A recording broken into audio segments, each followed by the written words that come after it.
Hey guys, what's going on? It's Ben here. I am back again today doing another video, and the subject of today's video is going to be on the 2010 to 2011 Miami Heat.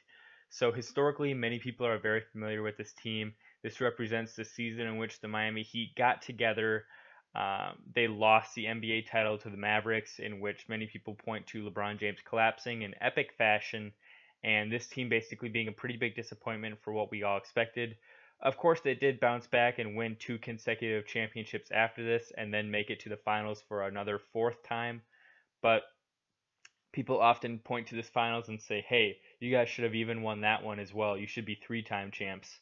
Um, Today, I'm going to be basically breaking down why this team didn't win the championship and basically why this team, in essence, failed, so to speak. So, if we look at this team based on the breakdown of salary first, that's something I want to look at. This Miami Heat team was very strapped for cash. They had the big three who well, let me back up. At the time, the salary cap was 58 million. I will point that out. And then each of the Heat big three basically made 15 million. Um, Wade and Bosh each made like slightly more, or excuse me, LeBron and Bosh each made slightly more than Wade. But basically, if you combine their salaries, we're looking at about 44 to 45 million. That leaves this Heat team with 13 million to deal with and about 13 other roster spots to fill out. So immediately you have Mario Chalmers, James Jones, and Joel Anthony and Udonis Haslem, who they kept those four guys on the team from the year before, along with Carlos Arroyo. So when you look at those guys, they all add up to about, let's see here, 7 million, 8 million, 9 million, 10 million. So that gets the Heat to roughly 55 million. Now they did still have a mid-level exception that they could hand out to a player, which was about $5 million, and they gave that to veteran Mike Miller, who joined the team then. So now we're at the salary cap, and all that the Heat can do after this is sign their draft picks and sign veteran minimum contracts. So what did they do? They went out and signed vet minimums for Eddie House, Juwan Howard, Big Z, Zydrunas Ilgauskas, who LeBron encouraged to come to Miami. Then they also got Jamal Magloire and Eric Dampier. And then they had rookies in, actually, most people don't know this, but Patrick Beverly, who played only like one or not even one game. I think he was actually in the D League for them at this time. And then Dexter Pittman, and then Jerry Stackhouse was another veteran minimum contract. So, as you can tell, a lot of minimum contract dudes besides the big three and a few other guys. So, the breakdown for this team during the regular season, all their big three players put up pretty good stats. Bosh put up 19 points per game and 8 rebounds, shooting 50% from the field. Wade shot 50% from the field, averaged 26 points per game, 5 assists, and 6 rebounds. LeBron averaged 27 points per game, shooting 51% from the field, averaged 8 rebounds and 7 assists. So good stats for all those guys. And so besides them, uh, their main dude was probably, you'd say, Mario Chalmers at this point. He played 23 minutes a night and averaged 6 points a game, so not much. But his lack of playtime was more a result of them also having Mike Bibby and Carlos Arroyo and Eddie House for big chunks of the season. Because all those dudes played quite a bit of point guard, so it was almost like a carousel of four different players playing at point guard. Eddie House played some shooting guard too, but for the most part, um, he played point guard. And so that right there made it so that Mario Chalmers didn't get a ton of playing time compared to some of the seasons that would follow. Another big factor that gets overlooked for this Miami Heat team and why they fell a little bit short this season was because the guy that they had intended to play at center for a big chunk of the season, Udonis Haslem, missed almost the entire year. He only played 13 games and was out for almost all of the year. So that really impacted their team a lot more than you'd expect. Yes, he wasn't going to do anything spectacular. He only averaged 8 points and 8 rebounds a game. But he was just sort of a glue guy where he was familiar with Miami. He was a leader. He was really good for the culture of the locker room. And not having him out on the court did impact the team more than you'd expect. Kind of like how when the Warriors don't have guys like Sean Livingston around, it impacts the team a lot more than you'd think. Same thing with Udonis Haslem on the Heat. So basically, we're left with the big three, along with the supporting cast of a very young, inexperienced Mario Chalmers, a carousel along with that of Eddie House, Carlos Arroyo, and Mike Bibby, who are all way past what you'd consider their primes. Then you had shaky, unreliable spot-up shooters in Mike Miller and James Jones, and basically decrepit big men in Juwan Howard, Joel Anthony, Zydrunas Ilgauskas, Eric Dampier, Jamal Magloire. None of those dudes really you trust to play NBA starters minutes or even play NBA minutes at this point in their career. I think, as I recall, they're all pretty old dudes. Let me just check to make sure. So we had Juwan Howard was 37 at this point. Eric Dampier and Zydrunas Ilgauskas were both 35. Jamal Magloire is 32, but still hadn't played significant minutes in years on an NBA team. And Joel Anthony was 28 years old, but again, one of actually the worst players to ever actually play in the NBA. So,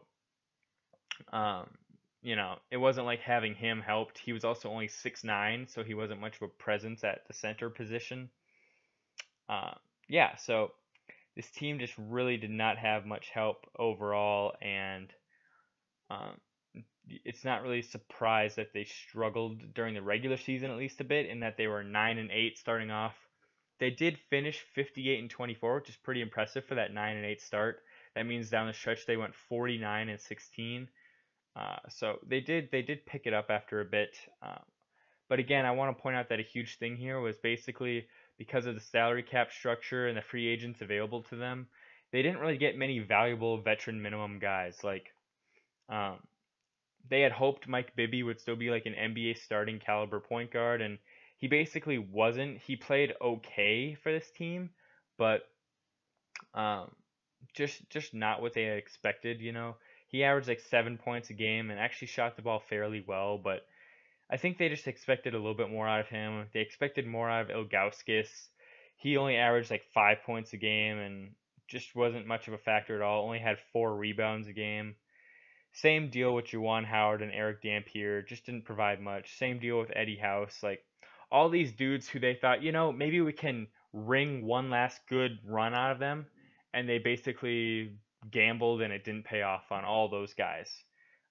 Mike Miller played okay, but he too missed half the season, like Udonis Haslem. I don't even know if Mike Miller played in the playoffs. Actually, let me check here. He did play in the playoffs, but he barely played. So that's my first reason for why this team failed, is the lack of good supporting players. Number two, the lack of familiarity. I know it may sound ridiculous and whatever, but NBA players struggle when they haven't played together before. And this was essentially a team where you had 15 dudes, and this team only had 4 returning guys between James Jones, Mario Chalmers. I guess they had 5. James Jones, Chalmers, Haslem, Wade, and Joel Anthony. But when you factor in that Udo didn't play for the whole year, then that's only 4 guys between Chalmers, Anthony, Wade, and James Jones.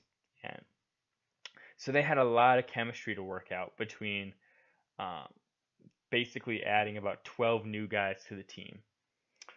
Then when you factor in that they had this whole superstar additions that they had to work out the pecking order between them, like, it was pretty clear that Bosh would be the number 3, but then between Wade and LeBron, throughout the season they never really figured out who was supposed to be the number 1 option and who wasn't. So that created some tension down the stretch of games, like who should take the shot. They did a lot of like your turn, my turn kind of play, where one dude would basically just go ISO on every possession, but then on the next one they'd give the ball to the other guy. They weren't really playing like teammates. They were playing like a bunch of dudes who were going ISO but just happened to be on the same team and wearing the same jersey. So their offense wasn't quite figured out yet at this point, and they just had a struggle with figuring out how are we going to gel. How are guys like how are we going to create offense for a dude like Joel Anthony or Eric Dampier? How are we going to run offense so that we can have guys like Mario Chalmers and Mike Bibby on the court at the same time and have spacing? Because this team was not the spacing team that we remember them as. We remember mostly lineups of like Chalmers, Ray Allen, Dwayne Wade, LeBron, and Bosh, or sub out Chalmers for Shane Battier. Basically a team where everybody but Wade was a pretty good shooter. And this 2010 to 11 team was not that. Chris Bosh had not shot 3-pointers at all at this point in his career. Normally they'd have somebody like Eric Dampier or Big Z or Juwan Howard on the court, none of whom could shoot threes. Then you'd have LeBron, who to this point really was still not a good 3-point shooter. He developed it a lot more in the next 2 seasons, but at this point he really hadn't relied on that at all. Same with, as I just said a little while ago, Wade never really was a good shooter, so he wasn't really a factor there. And then they would have basically at any given time one actual shooter on the court between Mario Chalmers or Mike Bibby or Mike Miller filling out the other guard spot next to Wade or Eddie House. Um, but that's the huge difference here for me too. Is like it goes along with the role players one, but their floor spacing and basically just their whole offensive plan. They were still actually a pretty decent defensive team if I do remember, but their offense struggled quite a bit more than their defense this year. As far as let's see here, as far as offense and defense go, this team was third in offensive rating and fifth in defensive rating. So better than I thought actually on offense. And despite putting up a good offensive rating, they still struggled more than you'd think, honestly, just with the pecking order stuff and the lack of spacing. And those are things that didn't hurt them as much in the regular season, but really came back to bite them in the postseason. And now I'm going to talk about the final part of all this, which is the finals. So in the finals, they played a team that had really a lot of spacing. They had the Mavericks, who had Jason Kidd, Jason Terry, Shawn Marion, Dirk, and Tyson Chandler as, let's say, the main five guys. Basically, everybody on that team besides Tyson Chandler can shoot it, which is the opposite for a Heat team who basically at any given time only had one guy on the court who could shoot it. That actually impacted how the Mavericks played the Heat a lot, in that they would pack the paint. Tyson Chandler basically lived in the paint this series, and he was already a good rim protector, so him just sitting in the paint really hampered that Heat team's offensive plan, which is basically based around dump it to Bosh to do post-ups, or have Wade and LeBron do ISOs and eventually try and drive and get a bucket at the basket. They couldn't really do that because the Mavericks basically just crowded the paint, always kept Tyson Chandler down there, and so they met a lot more struggles when trying to attack the rim. And they basically were forced to take a lot more jump shots, and they didn't have the shooters at the time like they would have in the next couple of seasons with Battier and Ray Allen on the team. And so, as a whole unit, the Heat didn't have much in the way of offense because the paint was where they lived this season and they couldn't attack the paint as easily. Defensively speaking, in the finals they actually did okay, but Dirk really came up to play, and Bosh did admirably on defense, but Dirk was hitting some ridiculous shots that you can't really account for. And the Mavericks really just played out of their minds as far as like a team filled with Dirk and role players, and every role player basically played up to the best of what their potential was. Jason Terry was playing like a borderline all-star during the series. Jason Kidd did not look like he was 34 at the time. He looked like he was back in like 29 or 30 years old. Tyson Chandler basically put up the best season of his career, maybe besides the season where he was an all-star and won Defensive Player of the Year.